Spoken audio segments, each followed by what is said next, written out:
Hello বন্ধুরা, cute Barbie স্টোরিতে তোমাদের সবাইকে অনেক অনেক স্বাগত জানাই। দেখো বন্ধুরা, সকাল হয়ে গিয়েছে, কৃষ্ণার বাড়ির এখনো তো কেউ ঘুম থেকেই ওঠেনি। এখনো সবাই ঘুমিয়ে রয়েছে। আর এদিকে দেখো বন্ধুরা, সুন্দরী আর ছুটকির খাবার তো শেষ হয়ে গিয়েছে। তাই তো সুন্দরী আর ছুটকি খুব জোরে জোরে চিৎকার করতে থাকে। আর তাতেও কৃষ্ণাদের বাড়ির কারো ঘুম ভাঙলো না। আর এদিকে সুন্দরী বাইরে তো কাউকে না দেখতে পেয়ে আর খিদেতে থাকতে পারলো না। তাই সুন্দরী একা একাই খাবারের খোঁজে গোয়ালঘর থেকে বাইরে বেরিয়ে চলে গেল। আর এমন সময় তো কৃষ্ণা ঘর থেকে বাইরে বেরিয়ে এলো। আজ ঘুম থেকে উঠতে এত বেলা হয়ে গিয়েছে। আসলে কাল রাতে এত গরম ছিল যে তার জন্য আমি সারা রাত ঘুমোতেই পারিনি। তাই সকালের দিকে একটু চোখটা লেগে গেছিল। যাই, আগে ঘরের কাজগুলো সেরে নিই। তারপরে তো আবার রান্নাও করতে হবে। রুষা আবার খেয়ে কলেজে যাবে। আগে ঘরে ঝাড়টা দিয়ে দিই। একা হাতে তো সব কাজ করতে হবে। না, যাই, আগে কাজ করা শুরু করে দিই। না হলে আবার রান্না করতে দেরি হলে রুষার কলেজে যেতে দেরি হয়ে যাবে। এই বলে তো কৃষ্ণা ঝাড় দিতে লাগলো। ঝাড় দেয়া তো হয়েই গেল।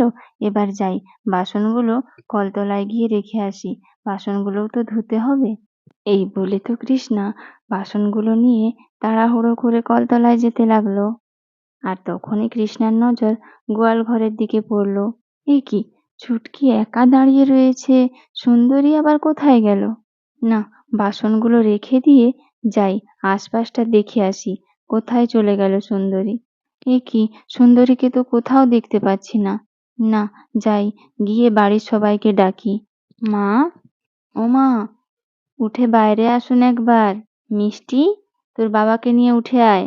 কি হয়েছে বৌমা, তুমি সকাল সকাল এরম ভাবে সবাইকে ডাকাডাকি করছো কেন? হ্যাঁ মা, আমিও কি সুন্দর ঘুমোচ্ছিলাম। তুমি সকাল সকাল এত চিৎকার চেঁচামেচি করে আমার ঘুমটা ভাঙিয়ে দিলে। কি হয়েছে বলো এবার, কেন এত ডাকাডাকি করলে সবাইকে? আর কি হবে, দেখো তোমরা সবাই গোয়াল ঘরে, সুন্দরী নেই। গোয়ালে নেই তো কি হয়েছে? দেখো ঠিক করে, আশেপাশে কোথাও গিয়েছে হয়তো। আমি আশপাশটা খুব ভালো করেই দেখেছি, আমি সুন্দরীকে কোথাও খুঁজে পাইনি। বলো কি বৌমা, সুন্দরী তাহলে আবার কোথায় চলে গেল? মা, বলছি আমাদের সুন্দরীকে আবার সেই চোরটা চুরি করে নিয়ে গেল না তো? বৌদি ভাই, আমার মনে হয় মিষ্টি ঠিক কথাই বলছে। সেদিন তো চোরটা এসে আমাদের সুন্দরীকে নিয়ে যেতে পারেনি, তাই হয়তো রাতে এসে কখন সুন্দরীকে চুরি করে নিয়ে গেছে। হায় হায় গো, আমাদের এত সুন্দর শান্ত গরুটাকে নাকি চোরে চুরি করে নিয়ে গেল। এদিকে যখন বাড়ির সবাই সুন্দরীর চিন্তায় মগ্ন, ওদিকে দেখো বন্ধুরা, সুন্দরীতে মনের আনন্দে ঘাস খেয়ে চলেছে। আর ঘাস খেতে খেতে সুন্দরী যে কখন নিজের অজান্তে মেন রাস্তার মধ্যে চলে এসেছে সে নিজেই জানে না। হাঁটতে হাঁটতে সুন্দরী তো একেবারে মাঝ রাস্তায় এসে পড়েছে। আর তখনই তো একটা বড় গাড়ি সুন্দরীকে এসে জোরে ধাক্কা দিল।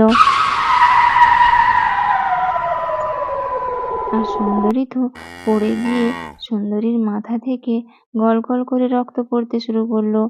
ব্যথাতে সুন্দরী জোরে জোরে চিৎকার করতে লাগলো। আর এদিকে যখন বাড়ির সবাই সুন্দরীর জন্য চিন্তা করতে থাকে, তখন তো আকাশ বলল, আরে, তোমরা এত চিন্তা করো না তো। সুন্দরী কোথায় আর যাবে? ঠিক রাস্তার আশেপাশে কোথাও না কোথাও আছে। তোমরা বাড়িতে থাকো, আমি যাই, গিয়ে আশপাশটা আর একটু ভালো করে দেখে আসি। হ্যাঁ হ্যাঁ বাবা, একবার যা, যা গিয়ে দেখে আয় সুন্দরীটা ওপাশে গেছে নাকি। ঠিক আছে মা, আমি এক্ষুনি যাচ্ছি। এই বলে আকাশ তো সুন্দরীকে খুঁজতে যেতে লাগলো। আরে, অনেকটা পথই তো চলে এলাম, সুন্দরী কি তাহলে এদিকেও আসেনি? না, এতটা এসেছি যখন আর একটু এগিয়ে গিয়ে দেখি, যদি ও পাশটায় যায়। বেশ কিছুটা যেতেই আকাশ তো সুন্দরীকে দেখতে পেয়ে গেল। আরে, ওই তো সুন্দরী। কিন্তু সুন্দরী ওভাবে রাস্তার মাঝে শুয়ে আছে কেন? না, যাই, সামনে গিয়ে দেখি ওর কি হয়েছে। তারপর আকাশ তো সুন্দরীর কাছে যেতে লাগলো। সুন্দরী, কি হয়েছে তোর? তুই এভাবে রাস্তার মাঝে শুয়ে আছিস কেন?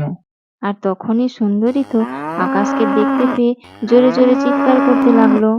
যেই না সুন্দরী চিৎকার করতে লাগলো, তখনই তো আকাশের নজর সুন্দরীর মাথার উপর পড়লো। দেখলো যে মাথা ফেটে গল করে রক্ত পড়ছে। এ কি সুন্দরী, তোর মাথা থেকে এত রক্ত পড়ছে কেন? কি হয়েছে তোর? ঠিক আছে, ওঠ আস্তে আস্তে, ওঠ, বাড়ি চল। বাড়ি গিয়ে কিছু একটা ব্যবস্থা করা যাবে, চল। আর তারপর তো আকাশ সুন্দরীকে নিয়ে বাড়ি চলে গেল। আরে আরে, সুন্দরীর এরকম অবস্থা কি করে হলো? ওর তো মাথা ফেটে রক্ত বেরোচ্ছে। কি হয়েছে ওর? হ্যাঁ তাই তো, সুন্দরীর তো মাথা ফেটে গিয়েছে। তুই কোথায় পেলি সুন্দরীকে এরকম অবস্থায়? আর বলো না মা, সুন্দরী তো ঘাস খেতে খেতে একেবারে মেন রাস্তায় পৌঁছে গেছিল, আর সেখানেই মনে হয় একটা বড় গাড়ি ওকে ধাক্কা মেরেছে। আমি তো গিয়ে দেখি সুন্দরী রাস্তার মাঝে পড়ে আছে, তাই ওকে ঘরে নিয়ে এলাম। কিন্তু সুন্দরী তো এভাবে কখনো বাড়ির বাইরে যায় না। আজ হঠাৎ কি হলো ওর? তোমরা সবাই এত কথা না বলে সুন্দরীর মাথায় ওষুধ আর ব্যান্ডেজ লাগানোর ব্যবস্থা করো। ওর মাথা থেকে তো রক্ত বেরিয়েই চলেছে। কৃষ্ণা, তুমি তাড়াতাড়ি ঘরে যাও, ঘর থেকে ওষুধ আর ব্যান্ডেজটা নিয়ে এসো। হ্যাঁ হ্যাঁ, আমি এক্ষুনি যাচ্ছি। এই বলে তো কৃষ্ণা ঘরে চলে গেল, আর সঙ্গে সঙ্গে ওষুধ আর ব্যান্ডেজ নিয়ে বাইরে বেরিয়ে এলো। এই নাও ওষুধ আর ব্যান্ডেজ, এবার তাড়াতাড়ি করে ওষুধটা লাগিয়ে ব্যান্ডেজ করে দাও। সুন্দরী, তুই এবার একটু শুয়ে পড়। দেখ, আমি ওষুধ আর ব্যান্ডেজ লাগিয়ে দিলেই তুই কিছুক্ষণের মধ্যে একেবারে ঠিক হয়ে যাবি। আচ্ছা হয়েছে হয়েছে, তোর মা কিছুক্ষণের মধ্যেই একেবারে ঠিক হয়ে যাবে। দেখেছো তোমরা ওর মাকে দেখে ছুটকি কেমন ডাকাডাকি করছে? পশু বলে কি ওরা কিছু বোঝে না ভেবেছো? ওরাও সব কিছু বুঝতে পারে। বলতে বলতে আকাশ তো সুন্দরীর মাথার সমস্ত রক্ত পরিষ্কার করে ওষুধ লাগিয়ে ব্যান্ডেজ করে দিল। এই তো, আমাদের সুন্দরী তো একেবারে ঠিক হয়ে গিয়েছে। ওর মাথা থেকে আর রক্ত বেরোচ্ছে না। নে সুন্দরী, এবার তুই উঠে পড়। ওদিকে ছুটকি তো তোকে কাছে না পেয়ে একেবারে ছটপট করা শুরু করে দিয়েছে। তো বন্ধুরা, আজকের গল্পটি তাহলে এখানেই শেষ হলো। ভিডিওটি ভালো লেগে থাকলে লাইক সাবস্ক্রাইব করে দিও প্লিজ।